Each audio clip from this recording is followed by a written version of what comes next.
पहले नमाज की तौहीन की गई। सिद्धू मूसेवाला मेरा उस्ताद है, उसके ऊपर एक थी, मेरे ऊपर दो। ये अदारों को कुछ समझते नहीं है। उसके मोबाइल में से 10 मुख्तलिफ लड़कियों की पढ़ना वीडियोस प्राइवेट मूवमेंट्स कैप्चर किए गए। नाउज़ बिल्लाह वल फास्ट, तो मुझे यहाँ पे अदा करने ही नहीं चाहिए। सहाबा की शान में इसने गुस्सा की किया है, उसको कोड़े मारते, कुछ इस तरह की सजाएं देते, वो इस तरह की कोई भी एक्टिविटी ना करते। अगर आज हुकूमत के बारे में कोई बात करे, कानून नाफिज करने वालों के अदारों बात करे, तो आप फौरी उसका सॉफ्टवेयर अपडेट कर देते हैं। लेकिन एक शख्स सहाबा की शान में बात करता है तो आप उसको सॉफ्टवेयर अपडेट क्यों नहीं कर रहे?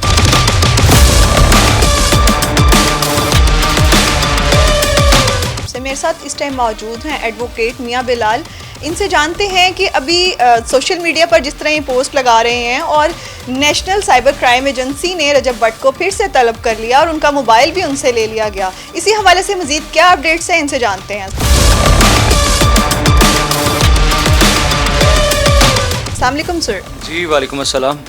सर मुझे बताएं कि अभी चूँकि माजी में रजब भट्ट के बहुत से मामलात सामने आते हैं, बार बार वो माफ़ी मांगते हैं, माफ़ी पे माफ़ी के बावजूद भी वो बाज नहीं आ रहे। अभी ऐसा क्या हुआ है कि दोबारा से उसको जो है उस पर सख्ती हो रही है और बार बार उसके मोबाइल फ़ोन्स चेक हो रहे हैं, कहा जा रहा है कि वो मुल्क से फ़रार हो गए हैं या हो रहे हैं, तो क्या हकीकत है? देखें, सबसे पहले तो मैं सारे दोस्तों भाइयों की बात ओपन ऑन एयर बताना चाहता हूँ कि देखें, एक पहले नमाज की तौहीन की गई, उसके खिलाफ हमने आवाज़ उठाई, फिर ये बंदा फिर बाज ना है, फिर इसने सिद्धू मूसेवाला बात कर दी कि सिद्धू मूसेवाला मेरा उस्ताद है, उसके ऊपर एक थी, मेरे ऊपर दो। वो भी इसने TLP वाले भाइयों ने FIR लॉन्च करवा दी। फिर इसके बाद वो रेप वाला केस आ गया, एक के बाद दूसरा, दूसरे के बाद तीसरा, तीसरे के बाद चौथा। देखें, इंसान को अपनी with the passage of time अपनी गलतियों से, अपने कॉलोफेल से, चीज़ों से सीखना चाहिए। लेकिन ये बंदा गुरूर व तकब्बुर का ऐसा शक्ल फ्राहम, यानी कि इस बंदे को गुरूर तकब्बर की ऐसी पिक्चर क्लियर कर दी है। ये अदारों को कुछ समझते नहीं है। ये कहता है कि मैं अदारों को, कानून नाफिज करने वाले अदारे, पाकिस्तानी अदालतें, कानून मेरे लिए है ही कुछ नहीं। अब ऐसा ही हुआ, इस शख्स ने 9वें 10वें मुहर्रम की बात है, इस शख्स ने नाउज़ बिल्लाह वल फास्ट, तो मुझे यहाँ पे अदा करने ही नहीं चाहिए। इसने कहा कि यजीद की जद पे लानत। अब देखें, जिस जद पर लानत भेज रहा है वो कौन है, वो आपको ऑनर हर चीज़ पता है।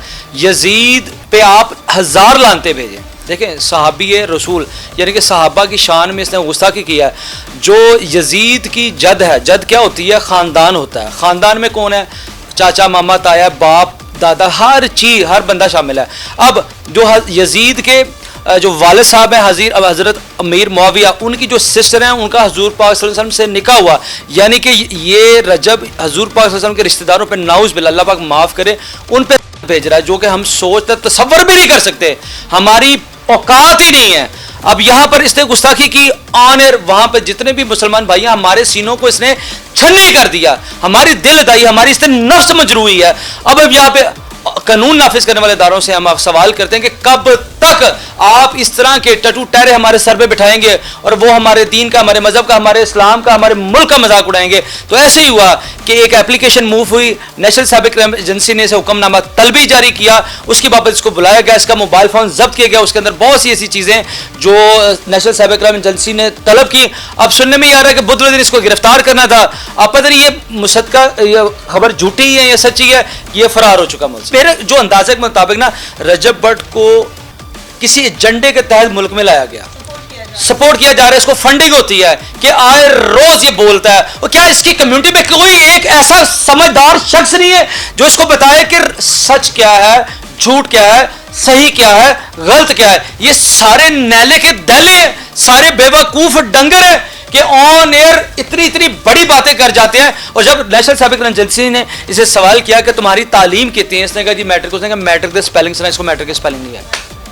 जिस शख्स को मैट्रिक के स्पेलिंग नहीं आते, तो वो फॉलोअर्स जो इसको फॉलो करें उनको शर्म आनी चाहिए। ये हमारे अलमिया है कि हम जिस शख्स को फॉलो करते हैं वो उसने मैट्रिक भी नहीं किया, अगर चले मैट्रिक नहीं भी किया, कम से कम दुनियावी तालीम अगर उसके पास नहीं, उसके पास रूहानी तालीम होनी चाहिए, उसके पास शाऊर होना चाहिए, उसके पास गैरतमंदी होनी चाहिए। लेकिन ये शख्स बगैरत है। वो इसलिए कह रहा हूँ कि जो शख्स हमारे मजहब के बारे में बात करेगा वो इस्लाम के दायरे से खारिज है। देखिए, बच्चे, हमारी यूथ है, वो बेचारी सीखती है, उन्होंने सीखना है। जो ये करेगा, पहले तो इस हिसाब से कमतरी पैदा की गई कि आपने कुछ करना नहीं, आप आए, पढ़े भी ना और कैमरा घर में निकालें, माएँ बहनें दिखाएं और पैसे कमा लें।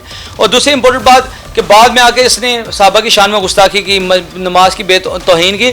यहाँ पर اب نیشنل سائبر کرائم ایجنسی نے جو ایکشن لیا ہے میں اپریشیٹ کرتا ہوں, اپنے اداروں کا احترام کرتا ہوں کہ اس کو قانون کے کٹہرے میں کھڑا کر کے اس کو سبق امیز اس طرح کی اس کا سافٹ ویئر اپڈیٹ کریں تاکہ آج کے بعد کوئی بھی شخص اٹھ کر صحابہ کی شان میں, قرآن کی شان میں یا ہمارے نبی کی شان میں یا ہمارے مذہب کے بارے میں کوئی ایسی بات نہ کر سکے. اور والدین کو چاہیے اپنے بچوں پہ کڑی نظر رکھیں, اس طرح کے جو یوٹیوبر جو پین ولاگر ہیں ان کو فالو نہ کیا جائے تاکہ ہماری آنے والی جو یوتھ ہے, نوجوان نسل ہے وہ خراب. اور دوسری بات جو آپ نے بڑی امپورٹنٹ کی, دیکھیں جب آپ وائرل ہوتے ہیں, جب آپ کو 4 پیسے آتے ہیں تو آپ کا سیاسی تعلق بھی ہوتا ہے, آپ کا اداروں کے ساتھ بھی تعلق ہوتا ہے, اور یہاں پر بھی کچھ لوگ اس کی پش پنائی کر رہے ہیں جس کی وجہ سے یہ اس کی جو ڈور ہے وہ ڈھیلی ہو چکی ہے. لیکن انشاءاللہ اگر یہاں پہ ڈور ڈھیلی ہوتی ہے, لیکن اللہ کے گھر میں تو جب ڈور ٹائٹ ہوتی ہے تو عروج اور زوال اللہ کی ذات نے دینا ہے. تو دیکھیں نا عروج جو کمی جو ہے وہ عروج پاتے ہیں تو بعد میں ان کا کیا حال ہوتا ہے. یہاں پہ بھی ایسے ہوا ہے کہ ایک شخص جو غرور و تکبر کا شکار تھا آج زوال کا سامنا ہے,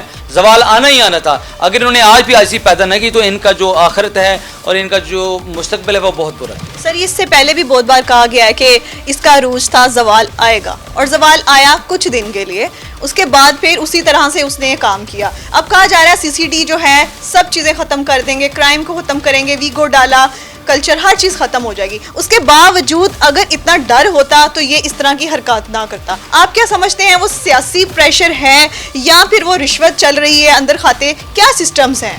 دیکھیں جو چیزیں ہماری آنکھوں کے سامنے نہیں ہو رہی ہم اس پہ الزامات تراشی نہیں کر سکتے. میں اتنا کہوں گا اگر آج حکومت کے بارے میں کوئی بات کرے, قانون نافذ کرنے والوں کے اداروں کے بات کرے تو آپ فوری اس کو سافٹ ویئر اپڈیٹ کر دیتے ہیں. لیکن ایک شخص صحابہ کی شان میں بات کرتا ہے تو آپ کو سافٹ ویئر اپڈیٹ کیوں نہیں کر رہے؟ سب سے پہلے تو ہمارے لیے علم باعث شرم یہ بات ہے. دوسری امپورٹنٹ بات یہ کہ CCD ایک اچھا ادارہ ہے, وہ قانون کے جو ہمارا برائی ہے اس کے خاتمے کے لیے بنا ہے, جرائم کے خاتمے کے لیے بنا ہے. اور سہیل ظفر چٹا صاحب کو میں پرسنلی جانتا ہوں, وہ بہت گریٹ پرسن ہے. اور IG پنجاب کو ہمارے جو CCP لاہور ہیں بلا صدیق مہنا, ہمارے کامران فیصل صاحب, میں سب کو جانتا ہوں, یہ اچھے لوگ ہیں. انہوں نے ٹیم بنا لیا, انہوں نے خاتمہ کرنا ہی کرانا برائی کا. اور جب آپ یہ دیکھیں جتنے منشیات فروش تھے, جتنے جرائم پیشہ تھے, ڈکیت تھے, وہ آج مسجدوں میں آ کر قرآن پاک پہ ہاتھ رکھ کر اس بات کی دلیلیں کریں کہ ہم ایسے نہیں ہیں یا ہم ایسے تھے بھی تو آج کے بعد ایسا نہیں کریں. یہ ایک اچھائی کی طرف ہے. اسی طرح ہی رجب بٹ پر بھی قانون کا جو شکنجہ ہے, اس قانون کا جو دائرہ ہے, اس کو آڑ میں لینا ہوگا, اس پہ ٹائٹ کرنا ہوگا تاکہ آن ایئر سوشل میڈیا پہ آ کے کوئی بھی بندہ ہمارے اسلام, ہمارے مذہب کی توہین نہ کر سکے. موبائل میں سے ان کے کیا کچھ نکلا, اس حوالے سے بھی ان سے جانتے ہیں. سر ان کے موبائل میں سننے میں آیا ہے کہ بہت سی ویڈیوز اور اس طرح کے معاملات سامنے آئے ہیں, اس میں کتنی حقیقت ہے؟ دیکھیں میں نے آج تک کبھی کسی شخص کی پرسنل لائف میں بات نہیں کی. کوئی کسی شخص کا کال و فیل اچھا ہے یا برا ہے, میں ہو سکتا ہے بہت گناہ گار ہوں, وہ ہو سکتا ہے کتنا گناہ گار ہو سکتا ہے وہ کتنا اللہ کی ذات کی نظر میں اچھا ہو. عرض یہ ہے میں آن ایئر ایک بات کرنے لگا ہوں, میں نے کبھی بات نہیں کی. دیکھیں وہ جو بولتا تھا آن ایئر میڈیا پہ, جہاں پر میں سمجھتا تھا ہمارے پاکستان, ہمارے مذہب کی گستاخی ہو رہی ہے, میں وہاں پہ آواز اٹھاتا تھا. لیکن کل جو مجھے اطلاعات ملی ہیں اس کے موبائل میں سے 10 مختلف لڑکیوں کی مختلف جگہ پر برہنہ ویڈیوز, پرائیویٹ مومنٹس کیپچر کیے گئے, لڑکیوں کو ہراساں کرنے کی ویڈیوز, اس طرح کی چیزیں موصول ہو رہی ہیں. اور موبائل فون اس کا ضبط ہے اور بدھ والے دن اس نے گرفتار ہونا. اب پتہ چلے گا کہ وہ گرفتار ہو چکا ہے, نہیں ہوا یا فرار ہو چکا ہے. مزید اس پہ جو اپڈیٹ سامنے آئیں گی ہم میاں بلال سے ان ٹچ رہیں گے, اور اگلے ایپیسوڈ میں, اگلے پروگرام میں ہم آپ کو مزید تفصیلات بتائیں گے. اسی کے ساتھ ساتھ مجھے دیجیے اجازت, اللہ نگہبان.